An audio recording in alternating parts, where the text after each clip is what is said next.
news. Terrorism. Pressure mounts on Buhari to name sponsors. The news details.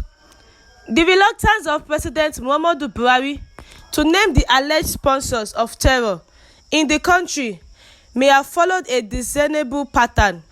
However, more Nigerians are joining the chorus and challenge him to do the needful by publishing the names, claiming that the foot dragging after the initial boast is sinister. Earlier, when the rogue elements among the Fulani herdsmen began their killing spree and the spread of terror across the Middle Belt, the administration had bluntly refused to categorize the killer herdsmen as terrorists, even when they were number 6 in the global terror list. Not too long ago, there was much brouhaha over the sympathy Buhari's communication and digital technology minister Isa Pantami had for terror group.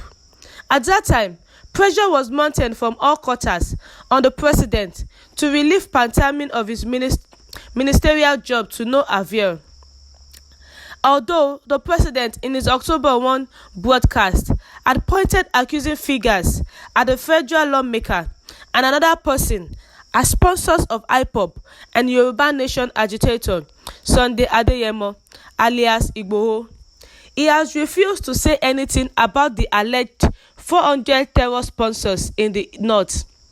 Last week, Catholic Bishop of Sokoto, Matthew Kuka, challenged the president to come clean on his promise to publish the names in a sermon that went viral.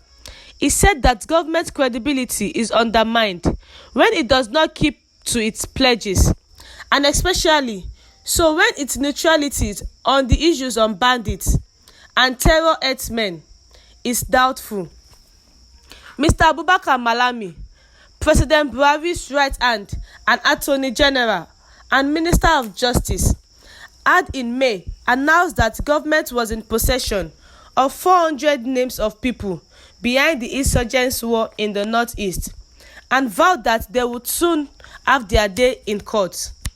Nigerians were jubilant, yet months later, nothing of such had happened.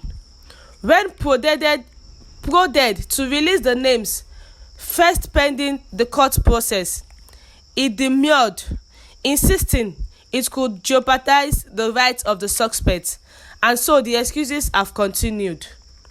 As Nigerians suffers under increasing attack from terrorists, which the administration chose to refer as bandits, the United States government extended offer of help to identify and name the sponsors of the terror.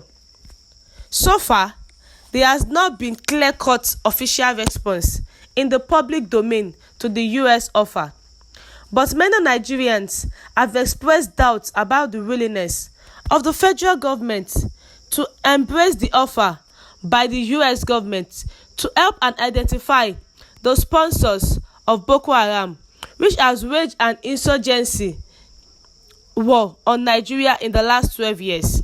Some security experts, former diplomats, and leaders of some socio-cultural or civil society organizations in the country have said embracing the proposal was the best option for the country at this point.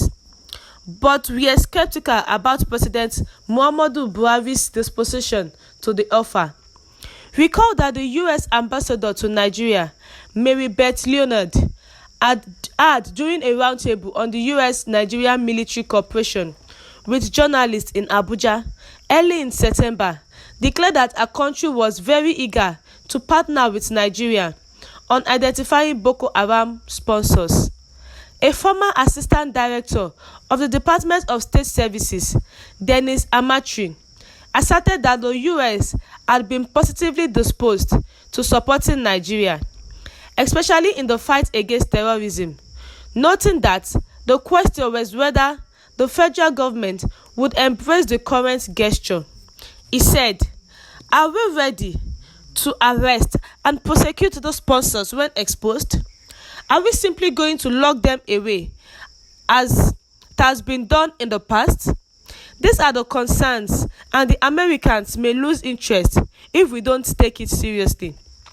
The former Director General of the Nigeria Institute of International Affairs, NIIA, Professor Bola Akinteyinwa said, if the government of Nigeria is serious about the need to bring Boko Haram to an end, the government should consider it as an opportunity to be taken advantage of. A year after, the US is offering to assist in knowing who is doing what, who is funding Boko Haram insurgency in Nigeria. It will be very illogical for the government of Nigeria to have accused the big powers in the year 2020 that they were blocking their efforts, now when they are deblocking your alleged efforts. It will not make any sense for the government of Nigeria to refuse. What I am saying in essence is that the first point is that the government of Nigeria wanted assistance, but it was allegedly blocked. Now that the US is given the opportunity of deblocking, it is only logical to accept. Recall that Theophilus Danjuma, former chief of army staff, had accused the military of aiding and abetting Boko Haram. The late Dr. Malafia Obadia was of the same view, which prompted his invitation by the DSS for debriefing on the alleged terror separatists. Sponsors. A couple of weeks ago, Navy Commodore Kule Omoumi, retired, who was a defense intelligence officer, claimed that from 2007 to 2019, government has been fully abreast of those behind the insurgency and that nothing ever happened to the people arrested for Boko Haram activities. According, the sponsors are well known to government and that there is deliberate attempt to shield culprits. All hell literally let loose after the interview, which led to his invitation by National Defense Intelligence Agency for what they call further briefing. Early in the second term of Buhari administration, the former president Olusegun Obasanjo said there is a Fulanization agenda. In recent interview with the spokesman of Arewa Consultative Forum (ACF), Emmanuel Yawe, noted that the time has come for the government to swallow its pride and cooperate with American government to expose those behind the terrorism and banditry that have nearly torn the nation apart. According to him, the offer by the US government to assist Nigeria in finding solutions to the current insecurity by exposing those behind it would go a long way in bringing an end to the challenges. For many years now, we have been battling with these security agency challenges. Our students have been captured. The Nigeria Defense Academy (NDA) was invaded, and many people are still with the kidnappers. Buhari should mount pressure. People are telling Buhari that he should name the sponsors that they want to know those behind terrorism, those people sponsoring terrorism in Nigeria. Thank you, my listeners, for listening. Do have a good day and God bless you.